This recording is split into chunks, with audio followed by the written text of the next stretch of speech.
Hello everyone, welcome to home science classes. Home science classes में आपका स्वागत है। कैसे हैं आप? आशा करती हूँ अच्छे होंगे, खुश होंगे, मस्त होंगे और पढ़ाई कर रहे होंगे।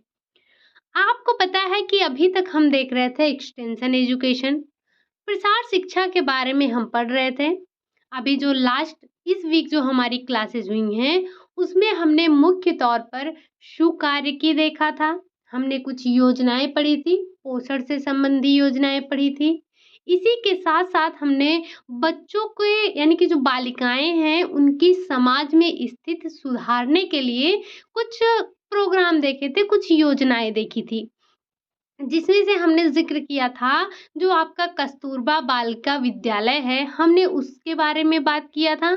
इसी के साथ-साथ हमने बेटी बचाओ और बेटी पढ़ाओ के बारे में चर्चा किया था। कुछ हमारे महत्वपूर्ण बिंदु रह गए थे जिनको हमने चर्चा कर लिया है। वैसे तो हमने अपने पाँचों ब्रांच को कवर अप कर लिया है। पाँचों ब्रांच अगर देखें तो आप हमने 7 ब्रांच को कवर अप किया है। 5 तो हमारे जो मुख्य रूप से हैं, चाहे वो हों आपके एक्सटेंशन एजुकेशन, चाहे आपका न्यूट्रिशन साइंस हो, चाहे आपका टेक्सटाइल हो, चाहे आपका होम मैनेजमेंट हो या फिर आपका न्यूट्रिशन साइंस हो। इसी अगर हम देखें तो न्यूट्रिशन साइंस का ही एक पार्ट आपका हो जाता है हेल्थ साइंस, जिसको हम अलग से पढ़ते हैं और एक पार्ट हम आपका पढ़ते हैं फिजियोलॉजी का, जो कि आपके पीजीटी के लिए इम्पोर्टेंट है। तो हमने कुल मिला के आप देखेंगे तो चैनल पर 7 जो है आपको फ़ोल्डर मिल जाएँगे और ये सातों ब्रांच आपको अलग-अलग मिल जाएँगे।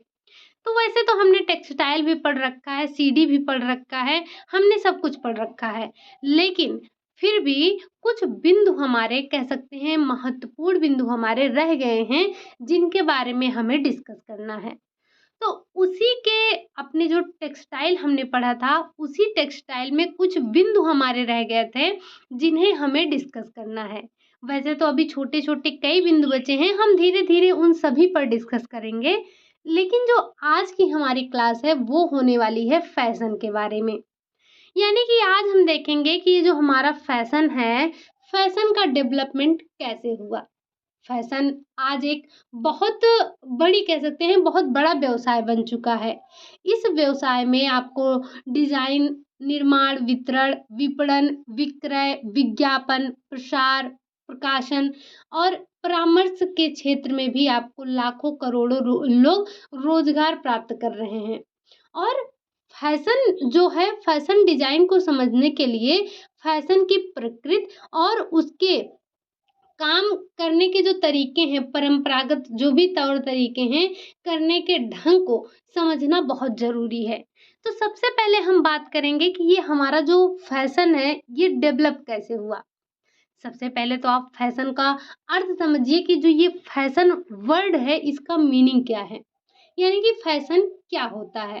तो किसी एक समय अवधि के दौरान सबसे अधिक प्रचलित शैली या जो शैलियाँ होती हैं, उन्हीं को हम फैशन कहते हैं। अब वैसे तो आपने कॉमनली फैशन और स्टाइल ये दोनों शब्द सुने होंगे। स्टाइल क्या है? तो स्टाइल का मतलब होता है किसी परिधान या फिर सहायक सामग्री की विशेष दिखावट या फिर जो विशिष्टता है, को शैली कहते हैं। और शैली को ही हम इंग्लिश में क्या बोलते हैं? स्टाइल बोलते हैं।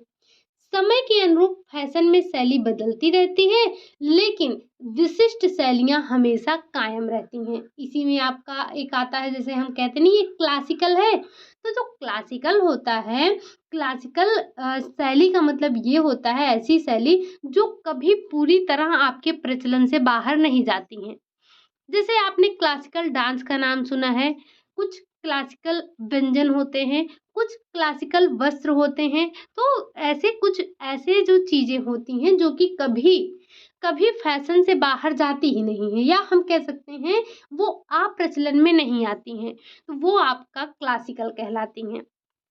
अब सबसे पहले हम समझते हैं कि ये जो हमारा फैशन का विकास है, ये कैसे हुआ? तो फैशन उद्योग की जो कार्यशैली है, इसको समझने के लिए फैशन के मूलभूत सिद्धांत का आपको जानकारी होना बहुत ही ज़रूरी है। और इस क्रम में सबसे पहले ये जानना चाहिए कि फैशन व्यवसाय कैसे विकसित हुआ, या ये ज्ञान जो है आपका, ये डिज़ाइन बनाने वालों को वर्तमान और भावी फैशन संबंधी निर्णय लेने में अत्यंत सहायता सिद्ध होती है। क्योंकि बहुत से फैशन डिज़ाइनर या फैशन संबंधी पुरानी धारणाओं को विवेचित करने के लिए, यानी कि उनको कह सकते हैं नया बनाने के लिए या नए रूप में प्रस्तुत कर सकते हैं। जैसे क्या होता है कि जैसे जो अभी फैशन आ रहा है, क्या ये पहले नहीं था? आप देखेंगे तो जो पुराना प्रचलन में रहते हैं, जैसे जो कपड़े पहले पहने जाते हैं, वो जो फैशन होता है वो वापस लौट कर आता है। कभी आप देखे होंगे स्टार्टिंग में बहुत पहले-पहले लोग ये फुल आस्तीन वाला कपड़ा पहनते थे ज़्यादा, फिर धीरे-धीरे इसका प्रचलन कम हुआ। लेकिन आज आप देखेंगे ये फुल आस्तीन वाला ट्रेंड में है।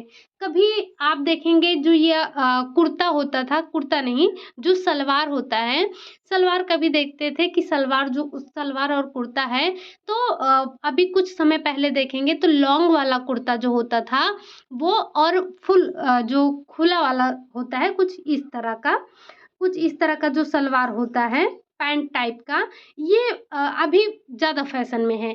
कुछ समय पहले ये बंद हो गया था। तो ये जो फ़ैशन है ना, ये फ़ैशन आता-जाता रहता है, ठीक? तो फैशन की अपेक्षाकृत एक नया विषय है, क्योंकि प्राचीन और मध्यकाल के दौरान शैलियाँ पूरी-पूरी शताब्दी तक भी परिवर्तित नहीं होती थी। फिर भी नवजागरण काल में परिधान सभ्यता के तमाम संस्कृतियाँ, रीति-रिवाज, परिधान की खोज करके फैशन परिवर्तन को बढ़ावा दिया गया। इसी के साथ-साथ जो नए किस्म के कपड़े की उपलब्धता और जो नए विचार थे उनका आदान-प्रदान होने के कारण लोग और ज़्यादा नई वस्तुओं के लिए लालायित होने लगे। तो सबसे पहले हम थोड़ा-सा इसके इतिहास पर चलते हैं। यहाँ से आपसे क्वेश्चन पूछा जाता है। सबसे पहला पॉइंट हम देखेंगे, फैशन का केंद्र। ये बड़ा सिंपल सा ही कह सकते हैं क्वेश्चन बनता है यहाँ से कि फैशन का केंद्र किसे कहते हैं? तो वो है आपका फ्रांस।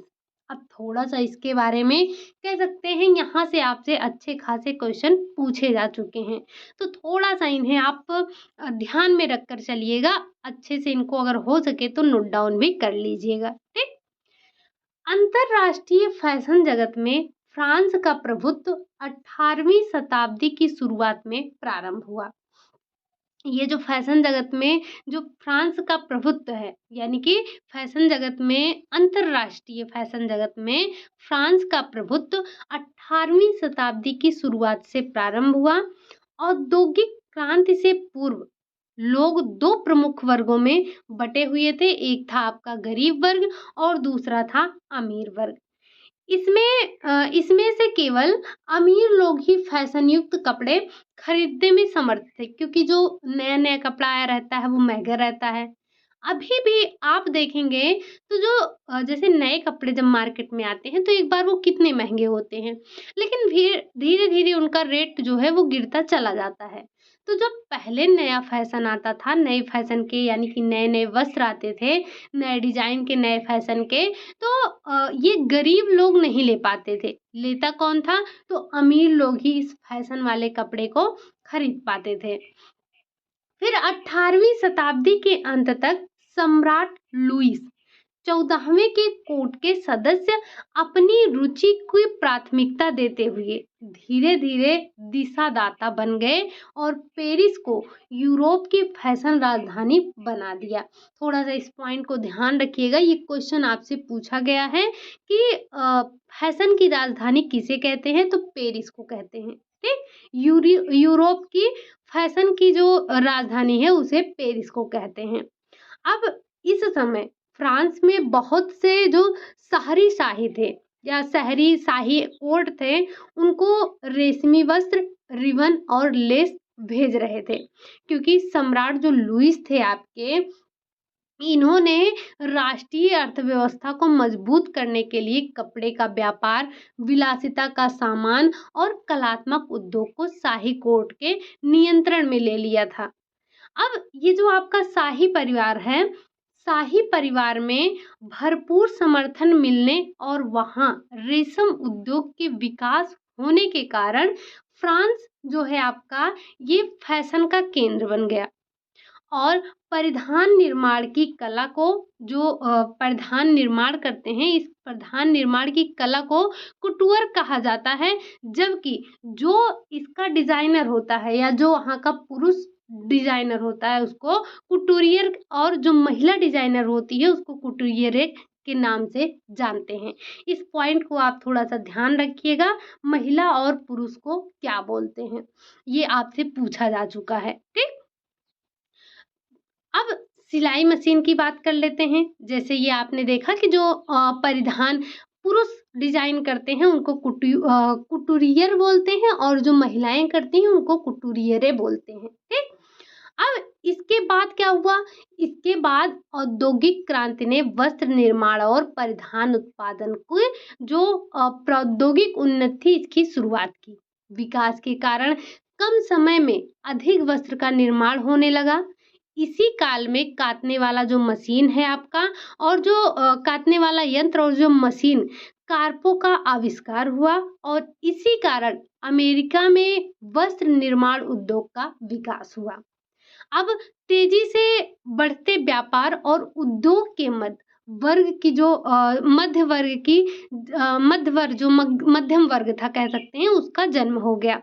यानी कि पहले सिर्फ 2 ही वर्ग होते थे, एक उच्च और एक निम्न। लेकिन जब ये औद्योगिक विकास हो गया तो इसी में एक वर्ग ने और जन्म ले लिया, जिसे हम मध्यम वर्ग के नाम से जानते हैं, जिसके पास जीवन की जो विलासिताएँ हैं और अच्छे कपड़ों को खरीदने के लिए पर्याप्त धन भी थे। फिर इसी में आ गया आपका सिलाई मशीन। सिलाई मशीन के आविष्कार ने, अब जैसे जो कपड़े बन रहे थे, तो अब इसी में आपके सिलाई मशीन भी आ गया। अब सिलाई मशीन के आविष्कार ने भी हस्तशिल्प को एक उद्योग के रूप में बदल दिया। इसने फैशन को जन जन तक पहुंचाया और फैशन को प्रत्येक वर्ग के लिए सुलभ बना दिया। और 1859 में इशाक सिंगर ने सिलाई मशीन को पैर से चलाने के लिए पाव चक्की विकसित की। पहले वही हाथ से सिलाई की जाती थी, लेकिन वर्ष 1859 में, नाम क्या था? Isaac Singer. इन्होंने जो पैर से चलने वाली पाव चक्की थी उसका विकास कर दिया।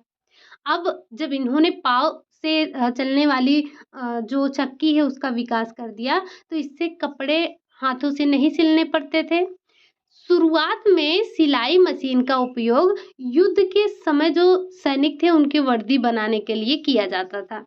अच्छा, ये बताइए कितने लोग इसमें से सिलाई करते हैं? अगर आप सिलाई करते हैं तो आप देखेंगे कि जब आप हाथ वाली सिलाई मशीन का उपयोग करते हैं तो उसमें आपको समय और श्रम दोनों अधिक लगता है। लेकिन जब वहीं आप पैर वाली मशीन का उपयोग करते हैं तो इससे आपके समय और श्रम दोनों की बचत होती है। आपकी जो उत्पादकता है वो भी बढ़ती है। तो जब इन्होंने सिलाई मशीन का आविष्कार किया, मतलब कि जो पैर वाली थी, पैर से चलाने वाली, तो उसका उपयोग किया, तो इसका सबसे ज़्यादा उपयोग इस मशीन का किसको सिलने के लिए लगा? जो युद्ध के समय जो सैनिक के वर्दी थे उसको बनाने के लिए काम में लिया गया। फिर हम बात कर लेते हैं 1849 में क्या हुआ था। वर्ष 1849 में लेवी स्ट्रॉस ने टेंटों और माल डिब्बों के कवरों के लिए बने कपड़ों का उपयोग करके ज़्यादा चलने वाली पैंट बनाई, जिसमें औजार रखने के लिए जेब भी लगाया गया। ये उत्पाद बहुत अधिक प्रचलित हुआ और इसे डेनिम्स के नाम से जाना जाने लगा। आपको पता है कि ये जो लोगों के औजार क्या कहते हैं, इनके मजदूरों के जो कपड़े बनाए जा रहे थे उसमें जेब लगाए जा रहे थे, क्यों? ताकि जो भी औजार वगैरह हैं वो जेब में रख सकें। अब ये मजदूरों के लिए विशेष रूप से बनाए जाने वाले कपड़ों की शुरुआत हो गई थी कि मजदूर के लिए एक अलग टाइप का हम क्या कर सकते हैं, वस्त्र बना सकते हैं, जिसमें वो अपने ज़रूरत के सामान यानी कि जो भी उनके औजार वगैरह हैं उनको रख सकें। फिर आपका आता है, इसमें एक पॉइंट और ध्यान रखना है कि महिलाओं ने, पहले जो महिलाएं हुआ करती थी वो क्या, कब से 1880 के दशक में स्कर्ट और ब्लाउज पहनना शुरू की, यानी कि वही अगर हम बोले तो घाघरा जो है, घाघरा हुआ या स्कर्ट हुआ, घाघरा और यानी कि स्कर्ट और ब्लाउज इन्होंने कब 1880 में पहनना शुरू किया था। और ये महिलाओं के लिए पहनने को तैयार कपड़े का निर्माण, कह सकते हैं कपड़ों के निर्माण की ओर एक क्रांतिकारी कदम था। अब इन वस्त्रों की लंबाई और कमर आसानी से पहनने वाले के जो शारीरिक माप है उसके अनुकूल ठीक कर लिया जाता था। इससे महिलाओं के परिधान में विविधता आनी शुरू हो गई। नए नए माप, आकार, इन सब के वस्त्रों का प्रचलन हो गया। अब यहाँ से ही वस्त्रों में देखिए विविधता आना स्टार्ट हो गया। उसके बाद क्या हुआ, फिर आई आपकी 19वीं शताब्दी। 19वीं शताब्दी में मेलों और बाजारों के माध्यम से फैशन को जन साधारण की जेब के अनुकूल बनाकर उपलब्ध कराया जाने लगा। जैसे जैसे आपका समय बीतता गया, आप देखेंगे कि जैसे जो पहले रेशम था, जो रेशम हुआ करता था, उसे आम जनता नहीं खरीद सकती थी। तो वैसे ही आपका फैशन, जो भी नए फैशन के कपड़े आते थे, वो आम जनता की पहुँच तक नहीं थे। तो धीरे-धीरे ये सब आम जनता की जेब के अनुकूल बनाया गया, मतलब कि ताकि जो आम जनता है, वो भी सस्ते दामों पर इसको खरीद सके, बहुत महँगा ना हो। एक जगह से दूसरे जगह फेरी लगाने वाले जो व्यापारी थे, इन बाज़ारों में कपड़े लाते थे और खरीदने वाले और बेचने वाले दोनों अक्सर मोल भाव करते थे, क्रय करते थे। फिर धीरे-धीरे शहरों में जनसंख्या बढ़ने के कारण अस्थायी दुकानें भी खुलने लगी और इसके बाद विविध प्रकार के कपड़ों की जो माँग थी वो भी बढ़ने लगी और ये फिर खुरदुरे दामों पर शहरों में बिकने लगे। धीरे-धीरे ये देखेंगे कि हर लोगों की पहुँच तक ये हो गया। जो आपका ये फैशन का कपड़ा था, ये धीरे-धीरे हर व्यक्ति की पहुँच तक होने लगा। फिर आ जाता है बात आपके 1960 के दशक की। 1960 के दशक में पहनने के लिए तैयार वस्त्र की पूरी श्रृंखला को पहली बार बुटीक में पेश किया गया। कब बुटीक में पेश किया गया? पहली बार इसे पेश किया गया 1960 के दशक में। अब पहनने के लिए तैयार इन सिले-सिलाए वस्त्रों को प्रेट ए पोर्टर हो गए के नाम से जाना गया। अब किस नाम से जाना गया? तो इसे प्रेट ए पोर्टर के नाम से जाना गया। इसे फैशन की दुनिया में एक क्रांतिकारी विकल्प के रूप में देखा गया। ये जो आपका प्रेट ए पोर्टर है, प्रेट ए पोर्टर शब्द का तात्पर्य फैक्ट्री निर्मित कपड़े से है, जो जो पहनने के लिए एकदम तैयार स्थिति में और मानकीकृत माप में बेचे जाते हैं।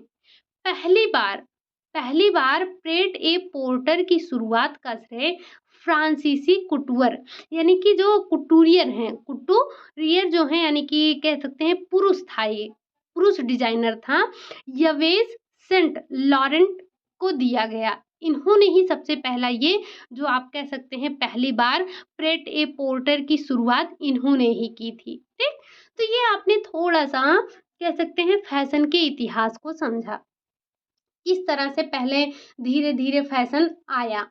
अब हम बात कर लेते हैं थोड़ा सा फैशन चक्र के बारे में, और यहाँ से आपसे क्वेश्चन पूछा जाता है, क्रम में लगाने के लिए भी पूछा जाता है। बनता बड़ा साधारण से क्वेश्चन है, लेकिन आपको इसे थोड़ा सा ध्यान रखना होगा कि किस तरह से यहाँ से क्वेश्चन पूछा जाता है। अब हम देख लेते हैं कि जो आपका फैशन साइकिल है ये है क्या, मतलब किस तरह से फैशन आता है और किस तरह से फैशन जाता है। अगर हम बात करें फैशन साइकिल की, यानी कि फैशन चक्र क्या है, तो थोड़ा सा इसके बारे में समझ लेते हैं। जैसे फैशन चक्र को उन चरणों के रूप में आप परिभाषित कर सकते हैं जिसमें कोई फैशन आता है और बदल जाता है। अगर आप इसे थोड़ा सा सरल शब्दों में समझना चाहें, तो जिस तरीके से फैशन बदलता है उसे सामान्य फैशन चक्र के रूप में जाना जाता है और एक फैशन चक्र आमतौर पर 5 चरणों से होकर गुजरता है। या हम कहें कि जब फैशन चक्र आपका पूरा होता है तो सिर्फ एक फैशन चक्र को पूरा होने में 5 चरण लगते हैं। सबसे पहले सबसे पहले कौन सा चरण आता है? सबसे पहले आपका आता है शैली की प्रस्तुति, यानी कि अगर आप देखें तो इंट्रोडक्शन आता है सबसे पहले, इंट्रोडक्शन ऑफ स्टाइल, यानी कि शैली की प्रस्तुति सबसे पहले होती है। अब इसमें होता क्या है? तो इसमें डिजाइनर अपने रचनात्मक विचारों के आधार पर जो नए नए डिजाइन हैं और जो शैली हैं, नए डिजाइन और नए शैली के परिधान बनाकर लोगों के सामने लाकर रखता है। और नई शैली और नए डिजाइन के परिधान बनाने के लिए डिजाइनर मुख्य रूप से रेखा, रंग, आकार, वस्त्र की जो प्रकृति है या फिर अन्य विवरणों में सामंजस्य स्थापित करता है और डिजाइन और शैली में परिवर्तन करते हैं। आपको पता है कि डिजाइन के आपने तत्व भी पढ़े हैं और डिजाइन के सिद्धांत भी पढ़े हैं। अगर आपको याद हो तो जो डिजाइन और कला के तत्व और सिद्धांत दोनों एक ही हैं, मतलब जो डिजाइन का सिद्धांत है वही कला का सिद्धांत है, जो डिजाइन के तत्व हैं वही कला के भी तत्व हैं। तो कला के तत्व कितने हैं? कुल मिलाकर कला के तत्व 7 हैं और डिजाइन के अगर सिद्धांतों की बात की जाए, चाहे डिजाइन चाहे कला, तो ये भी 5 ही हैं। अब जरा फटाफट आप एक काम करिए कि 5 जो कला के सिद्धांत हैं और जो 7 कला के तत्व हैं, आप उन्हें एक बार कमेंट बॉक्स में छाप दीजिए। ये सातों के नाम तो आपको पता ही होने चाहिए। साथ ही साथ आपसे बहुत साधारण सा क्वेश्चन भी पूछ लिया जाता है कि कला के तत्व कितने हैं या फिर कला के सिद्धांत कितने हैं। तो आपको ये भी पता होना चाहिए कि कला के सिद्धांत 5 हैं और कला के तत्व 3 हैं। कला के तत्व 7 हैं। आपको ये साधारण से क्वेश्चन पता होने चाहिए। तो जो हमारा डिज़ाइनर होता है वो क्या करता है? वो नई-नई वस्तुओं को बनाता है और लाकर उसे जनता के समक्ष प्रस्तुत करता है। उसमें तत्वों को और जो भी कह सकते हैं सिद्धांतों को समाहित करके सामंजस्य बैठाता है और डिज़ाइन को बनाता है। जब वो इससे लोगों को इंट्रोड्यूस करवाता है, कह सकते हैं ऐसे, फिर लोकप्रियता में वृद्धि होती है, यानी कि इंक्रीज होता है। तो जब कोई नया फैशन बहुत से लोगों के द्वारा खरीदा जाता है, पहना जाता है और देखा जाता है, तो उस फैशन और शैली की लोकप्रियता बढ़ना शुरू हो जाती है। जैसे आपने देखा होगा, इसे आप नवाचार से जोड़कर चलिएगा। सबसे पहले होता क्या है? तो सबसे पहले जब नए डिज़ाइन का वस्त्र बना तो वो मार्केट में आया। लोगों ने देखा, कुछ लोगों ने देखा, फिर खरीदा और जैसे-जैसे लोगों ने एक-दूसरे को देखा वो उनकी जो है पहनने लगे, वो लेकर पहनने लगे। तो क्या हो गया? इसकी लोकप्रियता बढ़ गई।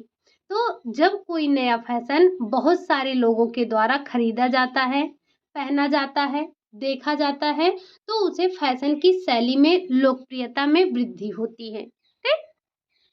अब जब लोकप्रियता में वृद्धि हो गई तो होगा क्या?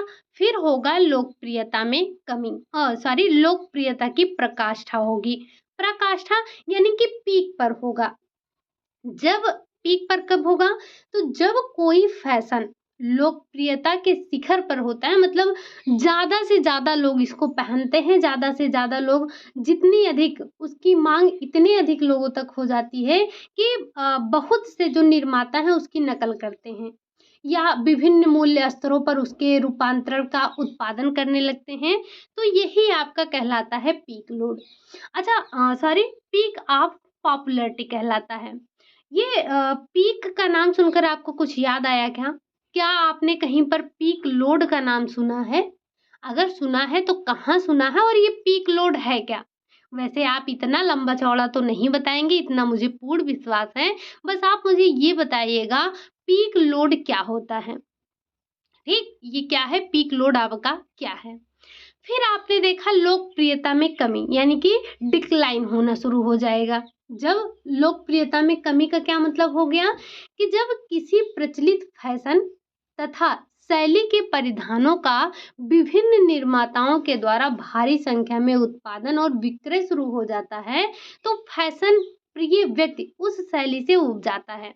अच्छा, ये आपने देखा होगा कि जैसे कभी-कभी कोई ड्रेस आई, बहुत नई-नई आपको लगी, आपने मार्केट से ले लिया। फिर आपने देखा, आपके पास-पड़ोस या आप कहीं शादी-वादी में गए, तो आपने देखा वहाँ पर कि कई लोग लिए थे। फिर आपने देखा कि आपके पड़ोसी भी वैसे ही ड्रेस ले लिए हैं, तो अब क्या होगा? क्या आप फिर भी वो कपड़ा पहनेंगे? नहीं, आप ऊब जाएँगे। तो बस सेम वही चीज़ होती है कि जब जो ये आपका किसी प्रचलित फैशन का या शैली के परिधान का विभिन्न निर्माताओं के द्वारा भारी संख्या में उत्पादन और विक्रय शुरू हो जाता है, तो फैशन के जो फैशन प्रिय व्यक्ति होता है, उस शैली से ऊब जाते हैं और कुछ नया देखने की उनके अंदर देखना वो शुरू कर देते हैं कि हम कुछ और नया फैशन का लेकर आएँ। इससे उस शैली की जो लोकप्रियता है और उसकी माँग जो है वो घटने लगती है। अब इस कारण से दुकानदार को उस शैली की सामग्री को कम कीमत पर बेचना पड़ता है। तो अब जब कम कीमत पर हो गया तो और भी लोग ले लेते हैं। जैसे जब नया-नया रहता है, तब बहुत महँगा रहता है। कोई भी सामान आप देखेंगे, जब पहली बार मार्केट में आएगा तो बड़ा महँगा रहेगा। फिर वैसे ही मार्केट में बहुत सारे सामान आ जाते हैं, मतलब उसी तरह के बहुत ज़्यादा सामान आ जाते हैं, फिर वो सस्ते दामों पर हमें मिलना शुरू हो जाता है। ये चौथा चरण था, यानी कि चौथे चरण में आपने देखा डिक्लाइन होना शुरू हो गया था। फिर आता है आपका शैली का परित्याग या फिर अप्रचलन, या कह सकते हैं आउट ऑफ स्टाइल। ये स्टाइल से बाहर हो जाता है। तो फैशन का ये आपका अंतिम चरण होता है। अंतिम पड़ाव में पहले वाले फैशन की जो सामग्री है, इसकी मांग और बिक्री लगभग खत्म हो जाती है और इसी दौरान कई फैशन प्रेमी किसी नए फैशन या शैली को अपनाने लगते हैं और फिर ये जो है इस प्रकार नया फैशन आ जाता है। तो अगर आप इसे थोड़ा-सा स्पेस हो तो मैं आपको, हाँ, ये आपका हो गया कि जैसे ये शुरू कहाँ से होता है। तो सबसे पहले किसी नए डिज़ाइनर ने क्या किया, आपको इंट्रोड्यूस करवाया, कुछ नया बनाया जिसमें उसने अपनी रचनात्मकता, अपने विचार, अपने भाव प्रकट किए। और आपको पता है कि जो डिज़ाइन बनाए जाते हैं, वो जो हमारा बनाने वाला डिज़ाइनर होता है, वो अपनी भावनाओं को भी उसमें व्यक्त करता है। तो जो आपका डिज़ाइनर था उसने क्या किया, अपनी रचनात्मकता, अपने विचार के आधार पर नए डिज़ाइन के, नए शैली के कपड़े बनाए, उसको मार्केट में लाया, फिर कुछ लोगों ने उसको खरीदा। अब जब कुछ लोगों ने खरीदा, फिर उसकी लोकप्रियता बढ़ने लगी, यानी कि जो वो डिज़ाइन था उसमें इंक्रीज़ होने लगा। अब जब उसमें इंक्रीज़ होने लगा, तो एक समय ऐसा आया कि जब हर कह सकते हैं कि ज़्यादा से ज़्यादा लोग उस चीज़ की माँग करने लगे। जब ज़्यादा से ज़्यादा लोग उस चीज़ की माँग करने लगे, तो वो सभी लोगों में हो गया। अब जब उसको सभी लोग ले लिए, तब उसकी जो कह सकते हैं लोकप्रियता थी, उसमें कमी आने लगती है। कमी आने लगती है, यानी कि वो डिक्लाइन होने लगता है। लोग जो पहले लिए रहते हैं, वो उसका परित्याग करने लगते हैं। और लास्ट में ऐसा होता है कि इसका प्रत्याग ही कर दिया जाता है। तो अगर हम इसका एक ग्राफ बनाएँ तो कुछ इस तरह से बनेगा। थोड़ा-सा स्पेस है तो कुछ इस तरह से बनेगा। सबसे पहले क्या होगा, यहाँ से ये कुछ इस तरह से वेल शेप में बनेगा, ठीक? कैसे बनेगा? कुछ वेल शेप में ये बनेगा आपका। फिर से बना लेते हैं एक बार, कुछ ऐसे। कुछ इस तरह के बनेगा ये। तो यहाँ पर सबसे पहले क्या होगा, यहाँ पे आपका कह सकते हैं इंट्रोड्यूस होगा, यानी कि इंट्रोडक्शन होगा, नई जो शैली है वो आएगी। फिर क्या होगा, फिर यहाँ पर धीरे-धीरे उसकी पॉपुलैरिटी जो है वो बढ़ेगी। यहाँ पर पहुँचेगा, यहाँ पर, फिर ये आपका आएगा एकदम पीक पर, यहाँ पर। जब सब कई लोग इसको ले लेंगे, या कह देंगे, हम कह सकते हैं कि सर्वाधिक लोग इसको पसंद करने लगते हैं। फिर आता है आपका, जब बहुत सारे लोगों के पास हो जाता है, तो इसमें आने लगता है डिक्लाइन। ये धीरे-धीरे इसमें कमी आने लगती है, इसकी लोकप्रियता कम होने लगती है और फिर ये बाद में क्या हो जाता है, आउट ऑफ फैशन हो जाता है, ये चला जाता है। अब जो इन्होंने यहाँ पे स्टार्ट किया था, स्टार्टिंग में लिया था, जब वो यहाँ पर आके पहुँचते हैं, इन्होंने फैशन को निकाल दिया। फिर ये देखते हैं कुछ नया, और कोई नया चीज़ है, इससे कुछ नया। हम दुकान पर जाते हैं ना, क्या कहते हैं, भैया कुछ हट के दिखाइए। पुराना कपड़ा वही दिखाते हैं, भैया कुछ अलग दिखाइए, कहते हैं ना। तो जो हम पहन चुके हैं, हम उसे नहीं पहनना चाहते हैं, हमें कुछ और नया चाहिए। फिर जब हम और नया ले लेंगे, कुछ दिन पहनेंगे, फिर देखेंगे काफ़ी सारे लोग यही पहनने लगे, फिर हम मार्केट में जाएँगे, फिर अगर हमें वही दिखाएँगे तो क्या हम लेंगे? हम कहेंगे ना भैया कुछ और, ठीक? तो ये फैशन साइकिल जो है आपका, ये चलता रहता है, चलता रहता है, ठीक? तो इसमें आपने कितने चरण देखे?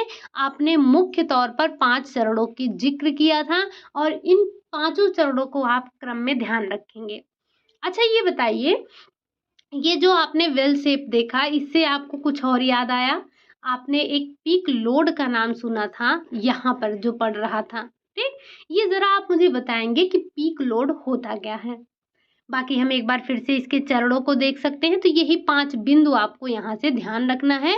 वैसे जो आज आपने पढ़ा है, ये बहुत ही इम्पोर्टेंट पढ़ा है, कह सकते हैं आपके हर एक बिंदु में आपको क्वेश्चन ही नज़र आएगा। जैसे ये आपको पाँचों तो ध्यान ही रखना है। सबसे पहले क्या होगा? इंट्रोडक्शन ऑफ ए स्टाइल, यानी कि शैली की प्रस्तुति। दूसरा है आपका, दूसरे नंबर पर क्या आता है? दूसरा चरण है आपका इंक्रीज़ इन पॉपुलैरिटी। तीसरा है आपका पीक ऑफ पॉपुलैरिटी। चौथा है आपका डिक्लाइन इन पॉपुलैरिटी, और पांचवा है आपका रिजेक्शन ऑफ स्टाइल, यानी कि आउट ऑफ फैशन हो जाता है। आपने इन 5 चरणों को समझा। वैसे आप फैशन के बारे में आपका यही 5 मुख्य कह सकते हैं, यही 5 चरण मुख्य रूप से थे।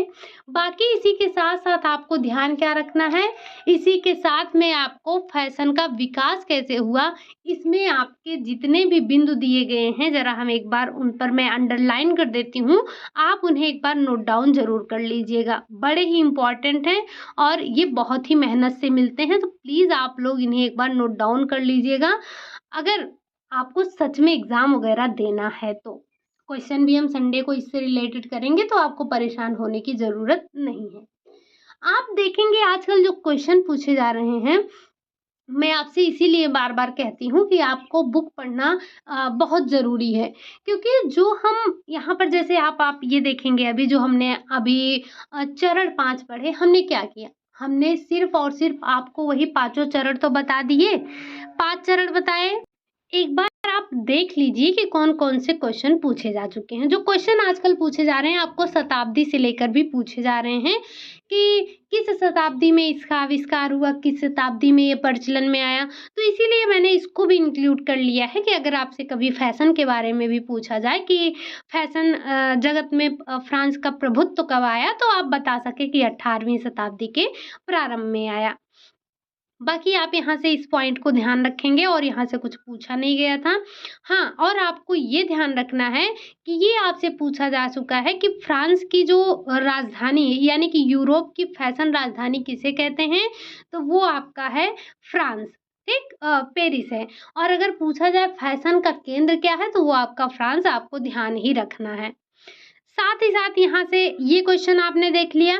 इसी के साथ में ये जो आपके फैशन निर्माता होते हैं, वहाँ से क्वेश्चन पूछा गया है कि जो पुरुष जो पुरुष डिज़ाइनर होते हैं, उनको क्या कहते हैं? तो उनको कुटूरियर के नाम से जानते हैं। इसी के साथ-साथ आपको ध्यान रखना है महिला। एक्चुअली मुझे ठीक से याद नहीं आ रहा है कि महिला पूछा गया था या पुरुष पूछा गया था, लेकिन ये क्वेश्चन आपसे पूछा गया है। तो आप इन दोनों को ध्यान रखेंगे। इसी के साथ-साथ देखिए, ज़रूरी नहीं है कि जो क्वेश्चन आपसे पूछा गया है वही आपसे पूछा जाए। क्वेश्चन से ही क्वेश्चन तैयार होते हैं। जैसे अगर आपसे पूछा गया है कि पुरुष डिज़ाइनर को क्या कहते हैं, तो मेबी नेक्स्ट टाइम आपसे महिला डिज़ाइनर के बारे में पूछ लिया जाए, या फिर जो परिधान निर्माण की कला को क्या कहते हैं? तो ये आपको ध्यान रखना है। हो सकता है कुटूर के बारे में पूछ लिया जाए। तो आप जो क्वेश्चन पूछे गए हैं, वहाँ से जो भी क्वेश्चन बन सकते हैं, उस क्वेश्चन को आपको ध्यान रखना है। इसी के साथ-साथ जो आपका सिलाई मशीन के बारे में पूछा गया है, सिलाई मशीन के आविष्कारक के बारे में पूछा जा चुका है। इसी के साथ-साथ आपसे ये भी पूछा गया है कि पाँव वाली जो मशीन का आविष्कार किया गया, वो किसके द्वारा किया गया? हालाँकि आपने जो सिलाई मशीन का चैप्टर पढ़ा है, वहाँ पर आपने इस चीज़ का भी ज़िक्र हमने किया है, तो आप उसे भी ध्यान रखेंगे। यहाँ तो आपको ध्यान रखना ही रखना है कि किस तरह से जो हमारा फैशन के क्षेत्र में सिलाई मशीन ने योगदान दिया है। ये आजकल क्वेश्चन आपसे बड़े कथन और कारक वाले पूछे जा रहे हैं, तो इसके लिए आपको ज़रूरी है बुक पढ़ना। जैसे जब कोई बिंदु होता है, महत्वपूर्ण बिंदु हो गया, जैसे अगर यहाँ पर आपसे पाँचों चरण के बारे में पूछा गया, तो हमने तो आपको यहाँ पर 5 चरण के बारे में ही बता दिया। लेकिन हो क्या रहा है कि जो इनकी व्याख्या है, जैसे जो पाँचों चरणों की व्याख्या दी गई है, यहाँ से डायरेक्ट आपको यही डिक्टो लाइन उठाकर रख दिया जा रहा है और कथन कारण के रूप में पूछा जा रहा है। तो आप थोड़ा-सा अवेयर हो जाइए, आप अपने पास बुक वगैरह रख लीजिए। अगर कोई भी बुक है, अगर आप उसे एक बार पढ़ते हैं और जैसे आपने 5 ब्रांच आपके हैं, आपने पाँचों बुक एक-एक ले ली। ज आप सीरियल वाइज़ से एक-एक बुक पढ़ लीजिए। जैसे आपने एक बुक करीब-करीब 20 दिन में पढ़ लिया, ठीक? अब आप उस बुक को उठाकर रख देंगे, जब फिर आप एक साइकिल बना लीजिए, यानी कि आप जैसे पहले एक्सटेंशन एजुकेशन पढ़ लीजिए, न्यूट्रिशन साइंस, फिर होम मैनेजमेंट ऐसे। उसके बाद जब आप दोबारा से एक्सटेंशन एजुकेशन पढ़ेंगे ना, तो आपको लगेगा अरे! ये पिछली बार कहाँ था, हमने तो इसको पढ़ा ही नहीं था। आप जितना बार पढ़ेंगे आपका कॉन्सेप्ट उतना ही मजबूत होता जाएगा। फिर ये आपसे पूछा जा चुका है। बाकी आपको यहाँ से कुछ और बिंदु को ध्यान रखना है, जैसे ये महिलाओं के बारे में पूछा गया है। एक क्वेश्चन आपसे आपको खोज के बताना है, वैसे मुझे भी नहीं याद आ रहा है कि महिलाओं ने जीन्स पहनना कब स्टार्ट किया था? वैसे मैंने आपको शायद ये करवाया है, लेकिन मुझे अभी याद नहीं आ रहा है। अगर आपको याद आ रहा हो तो एक बार मुझे बताइएगा कि महिलाओं ने जीन्स पहनना कब स्टार्ट किया था, ठीक? ये तो हो गई, हमने आपसे पूछ लिया कि जो कि मुझे याद नहीं आ रहा है। बाकी यहाँ पे आप ध्यान रखेंगे कि महिलाओं ने घाघरा और ब्लाउज़ पहनना कब स्टार्ट किया था? तो 1880 के दशक में स्टार्ट किया था। इसी के साथ-साथ आप यहाँ पर कुछ और बिंदुओं को ध्यान रखेंगे, जो कि आपके लिए इम्पोर्टेंट है, और लास्ट में आप आ जाएँगे अपने फैशन साइकिल पर, यानी कि जो फैशन चक्र है आपका, जो कि 5 चरणों में समाप्त होता है। इंट्रोडक्शन होता है सबसे पहले, फिर ये इंक्रीज़ होता है, पीक पर पहुँचता है, फिर ये डिक्लाइन होना स्टार्ट होता है और लास्ट में ये आउट ऑफ फैशन हो जाता है। तो ये आपके फैशन के कुछ महत्वपूर्ण बिंदु थे।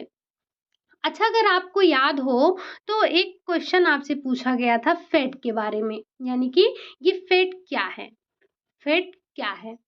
आपको पता है कि अस्थाई फैशन या फेड का मतलब ये होता है, इसे हम अस्थाई फैशन भी कहते हैं।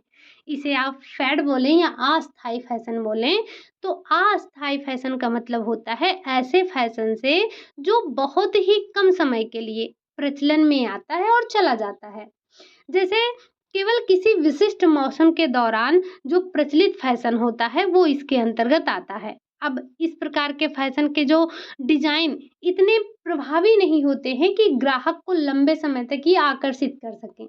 जैसे आप देखेंगे तो ये हॉट पैंट हो गया, बैगी पैंट हो गया, बेमेल बटन हो गया, ये सारी चीज़ें आपने देखी ही होंगी, लेकिन होता क्या है, ये ज़्यादा दिन तक नहीं रहता है। तो इसी को हम फेड कहते हैं, यानी कि जो फैशन आया और चला गया, ज़्यादा समय तक टिका नहीं, वो आपका फेड कहलाता है।